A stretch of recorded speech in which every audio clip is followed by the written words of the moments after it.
What are all the components different? Moving further, we have LTE. So LTE is nothing but long-term evolution. It is marketed as 4G LTE because the technology is on 4G. It is a standard for wireless communication of high-speed data for mobile phones and data terminals. Also, this LTE is based on the GSM Edge and UMTS HSPA network technology. So what we really need to realize this point of time is that when you see UMTS, the base derivative is we can keep the GSM as the basic component, but we have different equipments, or we have different components, we have different interfaces which are going to play the basic roles of BTS, BSC and so on. I mean, I'm just saying this to have a literal view of how each and every technology is different in case of its interfaces and other things. I'm not going in depth with the technical details, how each and everything is completely different. We will be able to see that in the protocol session.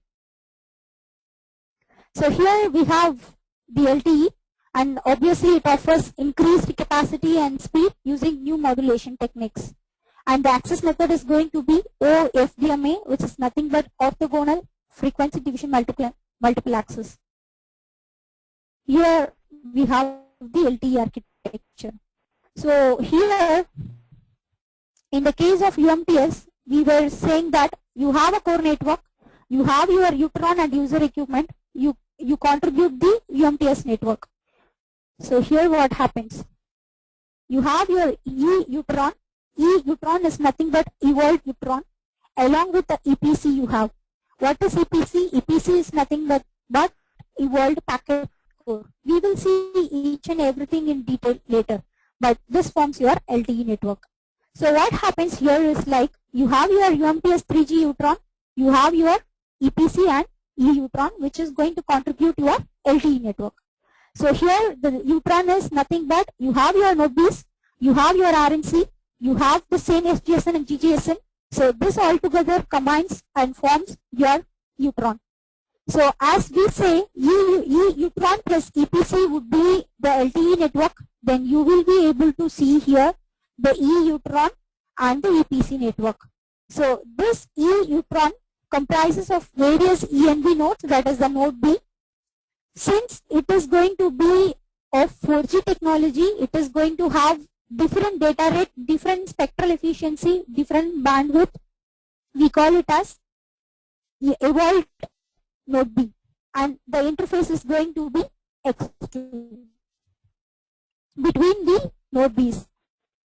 And this Utron, that is the E-Utron, is going to communicate with the evolved packet core to have a better packet core access, to have a enhanced mobile telephony or whatever it is. We have the evolved packet core. It is not going to be the same as we saw in GSM, but it is going to be a bit different. So this is how the basic LTE network architecture is. And these node Bs are going to communicate to the EPC through the X1 interfaces. So what is this MME? MME is nothing but the mobility management entity, and UP is going to be your user plane entity. So we are somewhat clear that we are going to have the mobile management and other things handled by the EPC, complete EPC along with the access gateway. Apart from that, the basic, the communication between the BTS to BSE, as we saw in GSM, here we are going to have the E-nodes, E-node-Bs communicating between each other through X2 interfaces, which in turn is going to talk to the access gateway through S1. So this is the, the slight difference how we can arrive to a point how the GSM is different from UMTS, how UMTS is different from LTE, and so on. So here we say system architecture evolution. So this system